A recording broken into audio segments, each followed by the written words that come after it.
morning everyone, and welcome back to the channel. Thank you very much to everybody who's been watching the channel and supporting and commenting.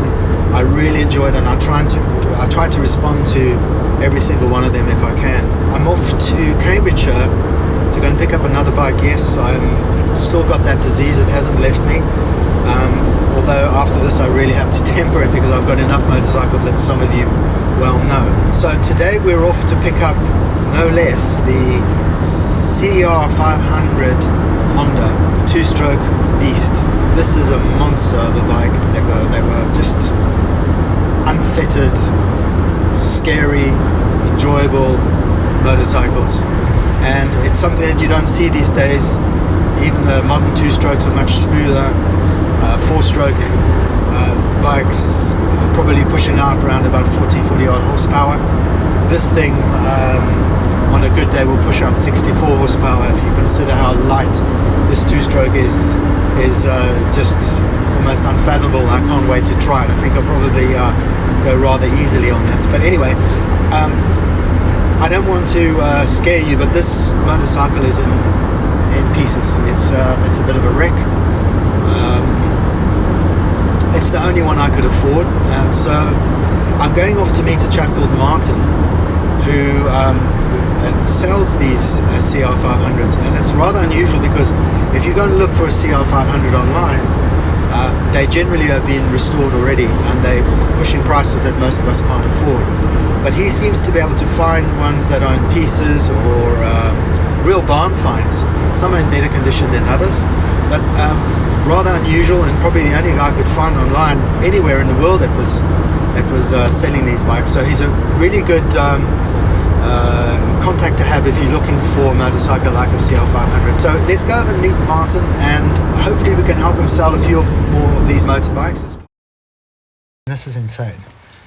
I've never seen this many CR500s ever. So we were just chatting before as I arrived, and you're importing them from the US because there's a lot of them there, you say? That's correct, yeah. They seem to they have all the fun bikes over there, and we don't have any yet, but I'm working on that. Yeah. Now, on that point, you've got a few more coming through, which some of our viewers would like to see. That's correct, yeah. I've currently got a 90 coming over, an 88 coming over. I've also got a 91 KX500 coming over. Oh, nice. And a 2001. And what condition would you say they're in? Are they rolling stock, running? They're all running, yeah. Okay, they're all cool. runners, clean engines, no cracks, no welds, no repairs to them. Good engine, good frame rails as well. And I believe there's one that you don't want to give away. That's the 88. I'm currently thinking of keeping what the 88 he's doing for is myself. he's only importing them so he can find the best one for himself. That's it, yeah. And as the next one comes in, if it's a bit better, then I just swap them over, as you do, you know. Go and have a look at Martin. He's a super nice guy, and hopefully you can get a good deal, because I can't find anything in the UK at this price point. So good luck, everyone. And also, just if there's another bike that you're after, for example, like an IT or Yamaha, anything like that, anything anybody fancies, if they let me know, give me a shout, I'll see what I can find and ship it over with the rest. Thanks, man. Not a problem. Cool. Back now. It's been a hell of a drive through the rain and the storm, but the bike is fine. So what I'm doing now is just glossing over what any restorer would do, and that is look for the authenticity of the VIN number. And in this case, the frame matches the year. It's a 1987. I'm just going to check the engine, but these parts here, which I was hoping were OEM parts, are not. This is a replacement guard. It's the wrong color. Pretty much all the plastic is incorrect. This is a Pro Circuit expander box. As you can see, this is the wrong tank. It doesn't fit properly. The arm is pretty banged up, but something I can fix. They are the correct ones for this year. The 87s narrowed down to the base, whereas after that they stayed fat. Obviously all the bolts, ideally just a parts bike. I can see some burn stuff there. Okay, The seat is incorrect, but it'll require either a replacement or those who know me will refit this with the correct seat, replace the foam, all that stuff. These are wrong. The airbox I need to check, see what's going on with that. Here we have quite a few bits and pieces. We have the rear hub, didn't come with a rear wheel. I have a front hub, and I actually have a spare rim here, which looks good. And of course they're anodized, which they were for this year. So I was looking here, I noticed quite a knock out there, so it's to be expected. So yeah, that's pretty much what you get for your money with a CR at this sort of price point. But this suits me fine. This is my kind of project. Let me just show you the engine. There's the ECU. That looks fairly intact. This does turn over.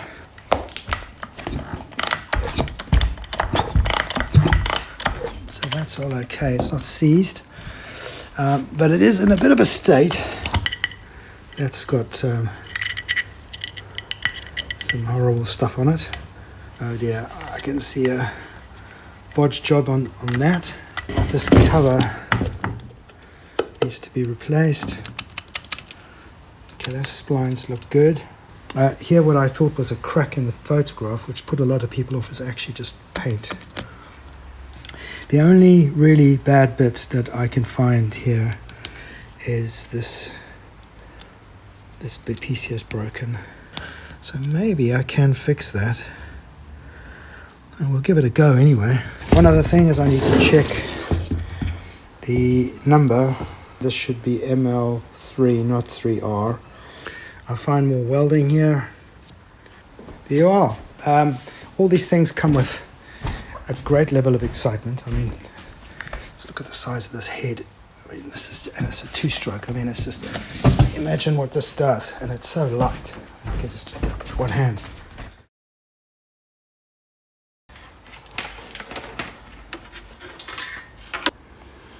There's marks here.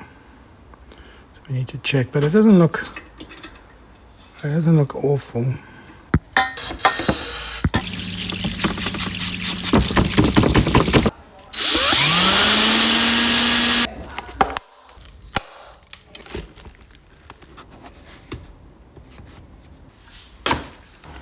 I've just started to undo this to see if I've got any guts in here.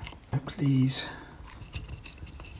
Ah, yes. Ooh, nice. I think that's going to need a clean.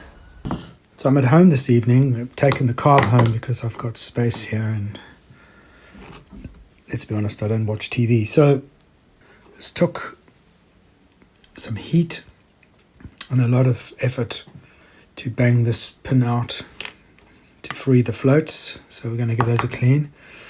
You can see the amount of corrosion on the brass. Now that's not to be too concerned because that's just oxidized on the brass. I'm going to start to strip this carb down, and then we'll give it the best clean it's ever had in its life since it was new. There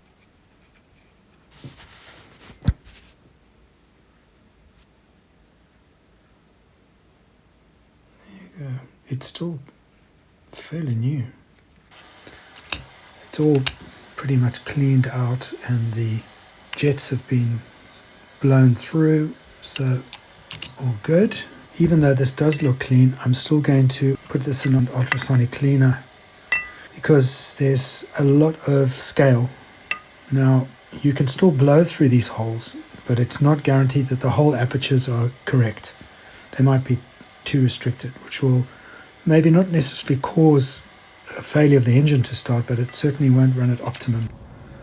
Yeah, that plunger, when it's idling, blocks the end, and then the pilot, this smaller Venturi, draws air into the engine, And that is what you idle on. And what I love about this compared to fuel injection is that this is a natural device. It doesn't require any electronics to pulsate the valve open and closed.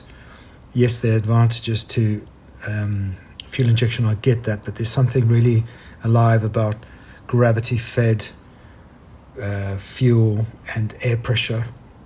Particularly when things break down, the carburetor's going to be your friend, I think. Looks like a Zippo lighter. Now, most likely we'll go back and change the heights. And that's it. Let's see if it all fits in okay.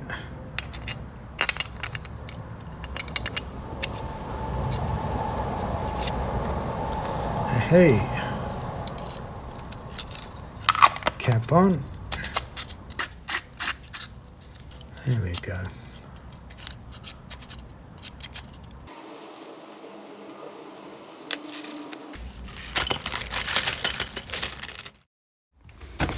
Right, this is where the restoration of this CR500 really starts.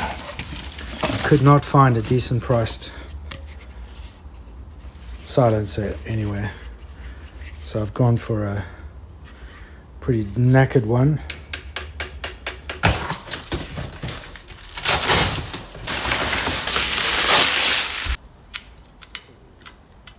So what we've got here is a typical anodized color rear wheel for the 87. I think there are some other models who had anodized. I think much later on in the 90s they went back to some anodized colors, but they were more gold than this. This is not a gold color. This is a kind of a putrid poo gold. But what's been nice about this particular purchase, and I got that front wheel, which I don't really need, but that was unfortunately part of the sale, is these things are so damn difficult to find. Anything for the 87, 88 models, especially because these bikes were they were only manufactured this way for a year, so it's going to be very difficult to find these spare parts now. So let me unlock all the horrors. I can see this has already been sprayed with a thick lacquer. So yeah, you can see the difference between an anodized, which has got quite a shiny surface. It's basically the gold is popping through the chrome-like finish on there, whereas this is more of a metallic-based paint. Although the color match is not too bad. It's just one that doesn't pop and the other sort of pops. I'll blast this off and I'll probably get them both anodized again. It's just I can't find any that are in good condition, especially if I'm going to do this restoration properly. I'll get that cleaned up. Soon look right away. In fact, I don't even think this has been used. And of course the hub wasn't blue. So a bit to do, but I'm not going to complain. Someone in the comments wrote that I should be endorsed by these companies because I use so much of the stuff.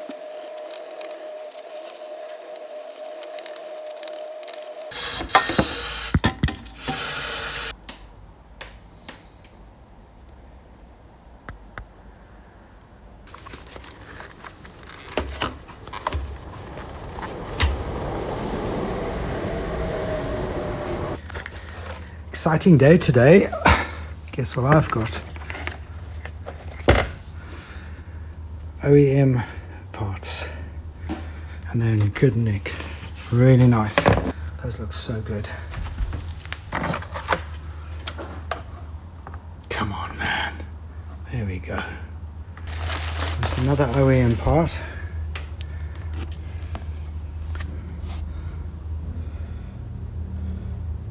And I've got some Maya for the other side because I've only got one. That doesn't mean I won't stop looking for an original one. So if anybody has one, let me know. And another UFO replacement for that lovely color. It's got some holes in it there, which is to be fixed. But yeah, these will all be temporary. It's quite interesting as originals how different this is. This is actually sprayed on. It's actually actually sprayed on. And also, very interestingly, is that so often you see these bikes that have been restored, the plastic's been restored, it's too shiny. This is quite a satin finish. It's a matte satin finish. As you can see, there's very little shine on that. Now, that doesn't surprise me being a motocross bike. So yeah, I'm looking forward to adding those little nuances to the restoration that make it just that much more the way the designer intended this bike to look, and not the way we perceive it.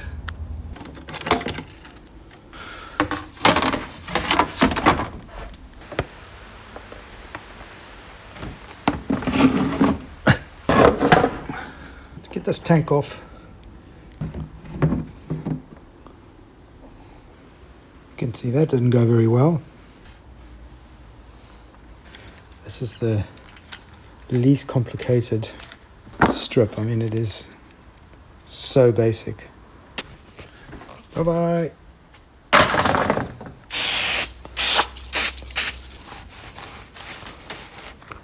Okay, that's what we're working with. Now I can see where all these bits are supposed to fit. The main issue is on the 87 tank. Any of you who know these motorbikes, it's a straight line across there. It doesn't bulge like this. The tailpiece is good. Certainly suffice for now. But what intrigues me a little bit is the way the saddle sits quite high. Yeah, we'll have a look at the thing, but yeah, that's starting to look like a CR587.